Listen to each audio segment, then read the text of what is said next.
நம்பிக்கை நம்பிக்கை நம்பிக்கை நம்பிக்கை இல்லாமல் நாளை இல்லை.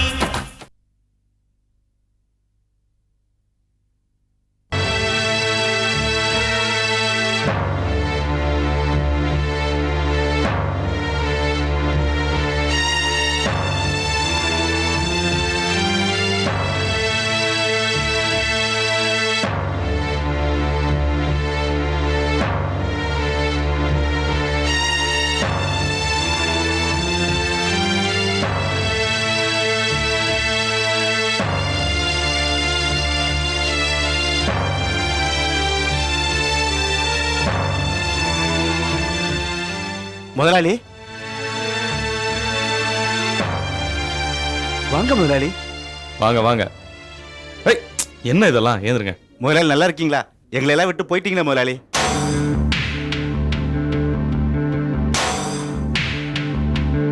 நீங்க இல்லாம இந்த வீடே கலையெழுந்து போச்சு முதலாளி.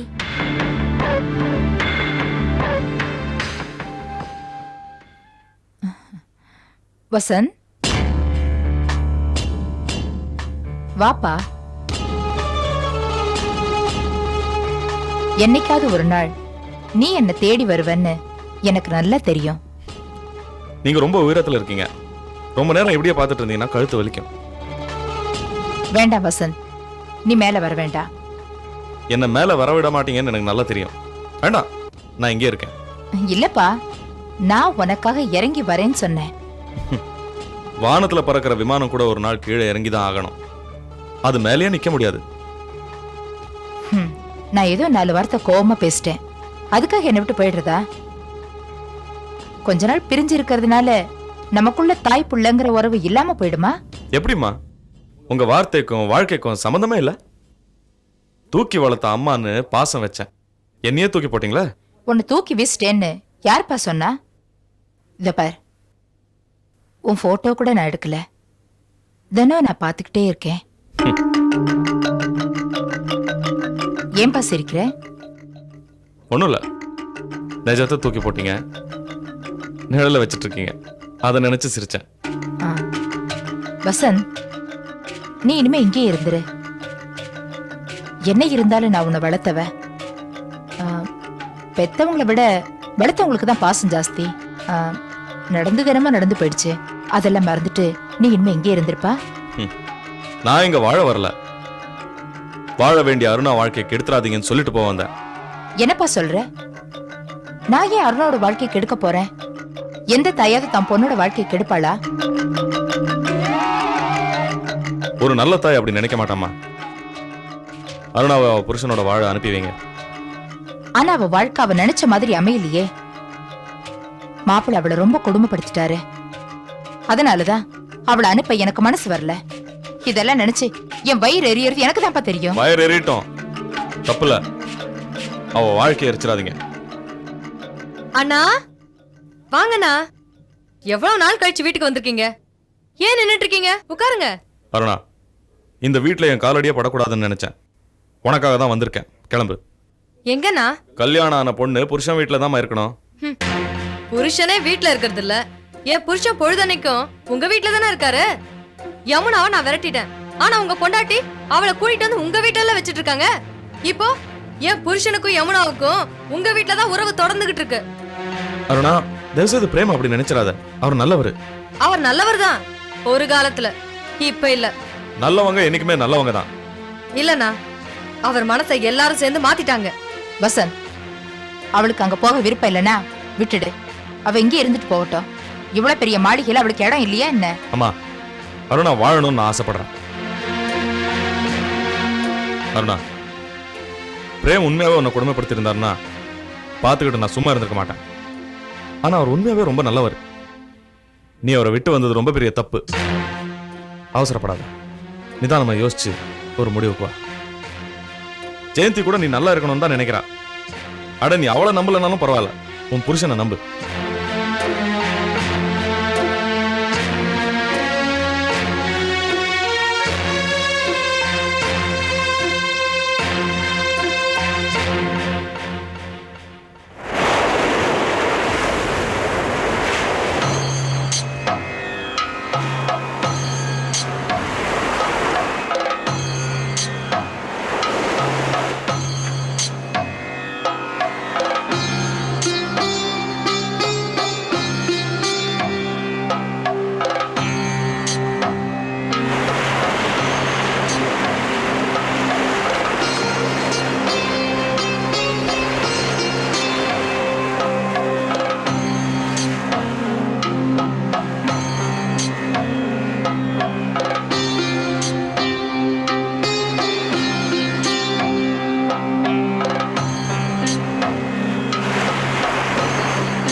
செய்யற.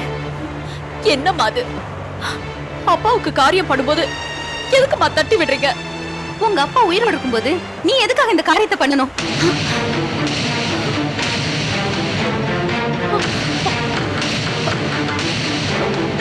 என்னம்மா சொல்றீங்க? எங்க அப்பா உயிரோடு இருக்காரா? ஆமா நந்தினி, அங்க பாரு, அவர்தாம்மா உன் அப்பா.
நந்தினி மேடத்தோட அப்பாவும் இதுல ஒரு கையெழுத்து போடணும்.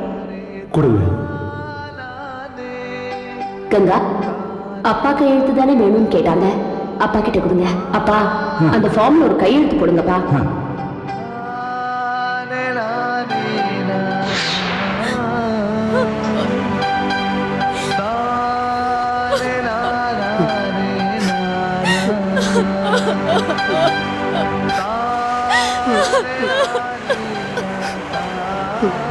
அம்மா நந்தினி, அந்த சிந்தாமணி செஞ்ச சூழ்ச்சியால கங்கா அண்ணன் மேல கொலைப்பழி சுமத்துனா வேற வழியே இல்லாமதாமா உன்னை அநாத ஆசிரம வாசல்ல போட்டுட்டு அண்ணன் ஜெயிலுக்கு போக வேண்டியதா போயிடுச்சு. நந்தினி, நீங்க 2 பேரும் ஒன்னா சேர்ந்ததை பார்க்கும்போது எனக்கு ரொம்ப சந்தோஷமா இருக்குமா.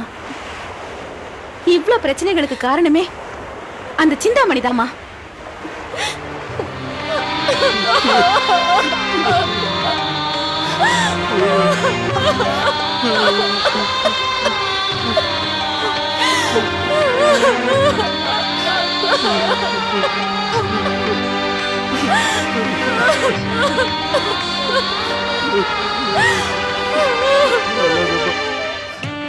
கிருஷ்ணா சார், சொல்லுங்கம்மா. இந்த பங்களாவில நம்ம சும்மா உக்காந்துட்டு இருக்கோமே தவிர இது எப்ப நம்ம கைக்கு வரப்போகுதுன்னே தெரியல. எக்ஸிபிஷன்ல வேடிக்கை பார்த்த கதையாயிட போகுது சார். சிந்தாமணிமா, எண்ணி துணிக கர்மம்னு வள்ளுவர் அழகா சொல்லிட்டு போயிருக்காரு. எந்த காரியத்துல இறங்கினாலும் ஆழம் பார்த்து மெதுவா தான் காலை விடணும். பரவாயில்லையே, வள்ளுவர் நல்லவங்க கெட்டவங்க எல்லாருக்குமே சொல்லிட்டு போயிருக்காரு. கொஞ்சம் சும்மா இருக்கே ஆறுமுகம். சிந்தாமணியம்மா, புறம்போக்கு நிலத்துல ஒருத்தன் குடிசைய போட்டான்னா உடனடியா உரிமை கொண்டாட முடியாது. கொஞ்ச நாள் அவங்க வசிக்கணும். அதுக்கப்புறம் தான் அடுத்து என்ன நடவடிக்கைன்னு யோசிக்கணும். நம்ம நிலைமையும் கிட்டத்தட்ட அதே மாதிரிதாம்மா. என்ன, படிக்காதவன் மற்றவங்க நிலத்துல குடிசைய போடுவான். நம்ம படிச்சவங்க அப்படி பண்ண மாட்டோம். மற்றவங்க நிலத்தையே கேப்சர் பண்ணிடுவோம். இதை நிரந்தரமா கொண்டாடுறதுக்கு நமக்கு ஒரு வழி கிடைக்காமையா போயிடும். வணக்கம். வணக்கம். உங்களை நான் எங்கேயோ பார்த்துருக்கேனே. கோர்ட்லையா? கரெக்டு. நீங்க ஒரு வக்கீல் இல்ல சார்? எக்ஸ்கியூஸ் மீ, இந்த காம்பவுண்ட்ல ஏற்கனவே ஒரு வக்கீல் இருக்கான். மிஸ்ஸஸ் சிந்தாமணியோட வக்கீல் கிருஷ்ணா.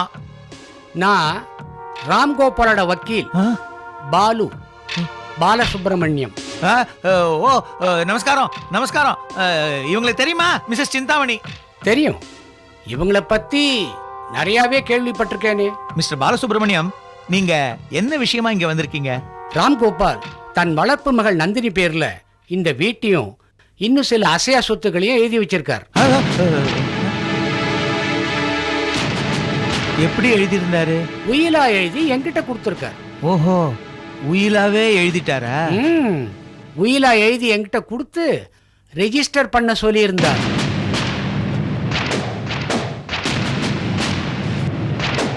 கவலைப்படாதீங்க, நான் இன்னும் அதை ரெஜிஸ்டர் பண்ணல. என்னது, ரெஜிஸ்டர் பண்ணலையா? ஏன்? அந்த உயில பதிவு பண்ணி நந்தினி கையில கொடுக்கறதுக்குள்ள ராம்கோபால் இறந்துட்டார். அதனால அப்படியே நிறுத்திட்டேன். மிஸ்டர் பாலு, அடுத்ததா என்ன பண்றதா உத்தேசம்? நந்தினி கிட்ட உயில ஒப்படைச்சிட போறீங்களா? அப்படி ஒப்படைச்சிட்டா எனக்கு என்ன கிடைக்கும்? என்ன ஃபீஸ் கிடைக்கும்? என்ன ஃபீஸ்? 20,000 ரூபாய். நோ நோ நோ, அது எனக்கு போதாது. இந்த விஷயத்துல ஐ எக்ஸ்பெக்ட் 2 crores. நம்ம கோஷ்டி சிந்தாமணிமா, உங்களுக்கு சுக்கிர தசை, சுக்கிர புக்தி, எல்லா கிரகங்களும் உச்சியில இருக்கு, ஒன்னும் பண்ண முடியாது.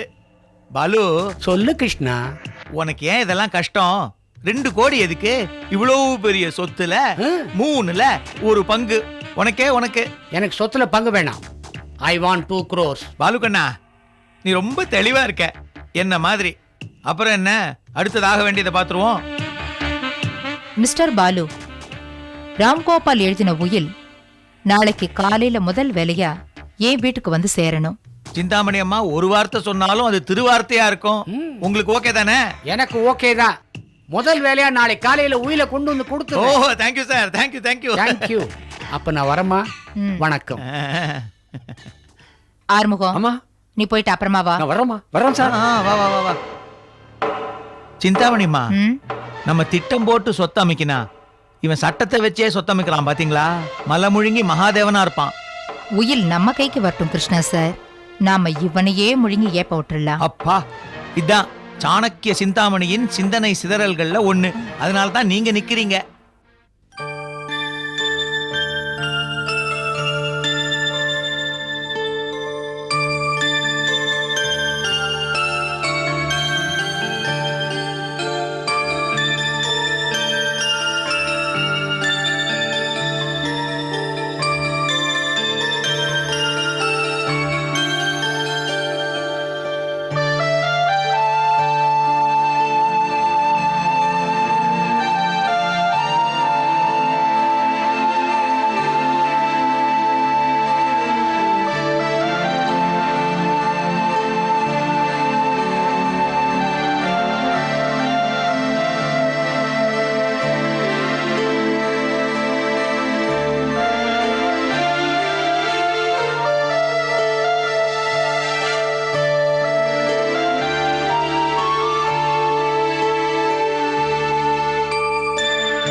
அப்பா